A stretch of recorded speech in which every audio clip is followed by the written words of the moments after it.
You know, for decades, the story of global tech has been a pretty predictable one. But what if I told you that the next huge chapter in the AI revolution isn't being written in Silicon Valley? It's being written in the heart of the Middle East. We are watching a massive seismic shift where entire nations are going from just being tech consumers to becoming the architects of the future of AI. Let's get into it. This sentence right here, it really gets to the core of everything.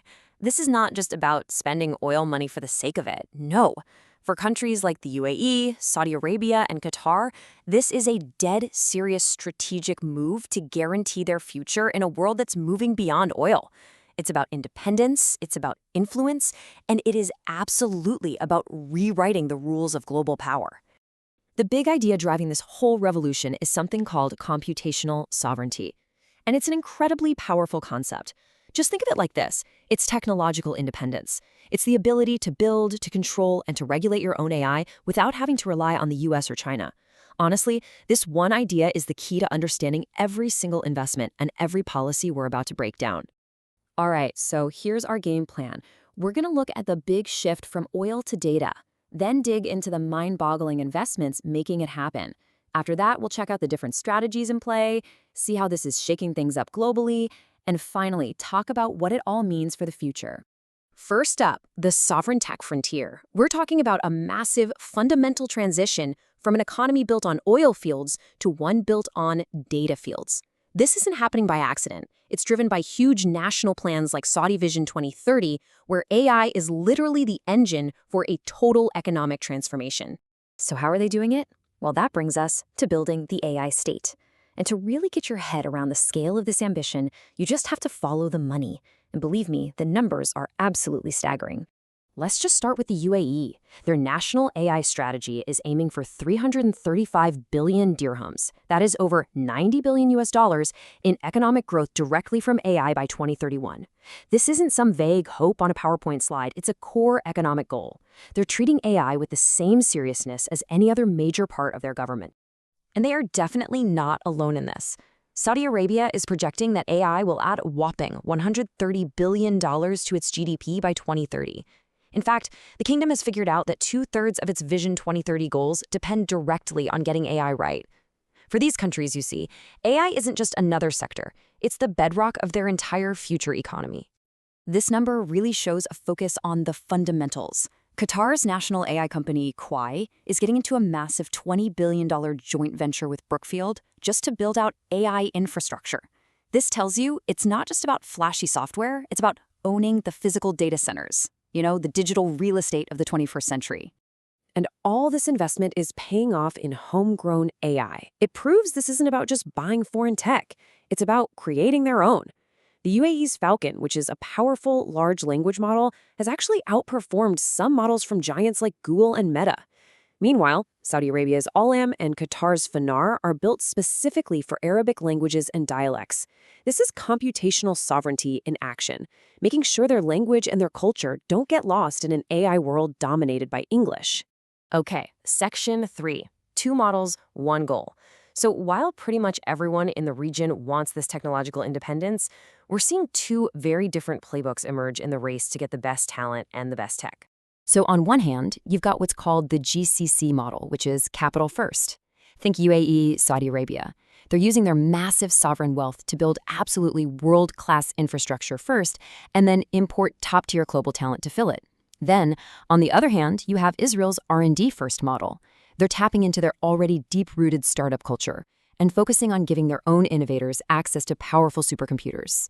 But here's the thing, no matter which model you use, the global war for talent is absolutely fierce. Just look at these visa programs. The UAE has a golden visa that gives you a 10-year residency. Saudi Arabia has a premium visa that isn't even tied to a specific job. And Israel has a super fast 10-day process. All of them are designed to do one thing, make it as easy as possible for the world's best AI minds to pack their bags and move.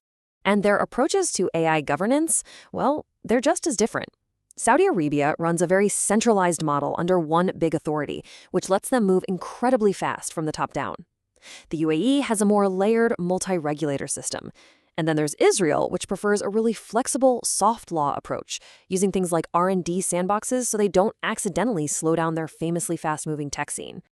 So why does any of this matter to the rest of the world? That brings us to our fourth section, the global power play. Because here's the deal. When you have this much money and this much computing power, you don't just get a seat at the table. You get to change the rules of the game.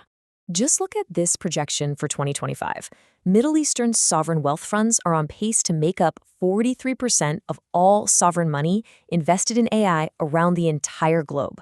Let that sink in. They are becoming the world's key financial gatekeepers for the very infrastructure that's going to power the next generation of AI, not just for them, but for everybody.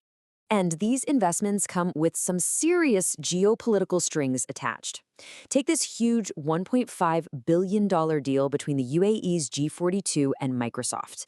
It was all dependent on one massive condition.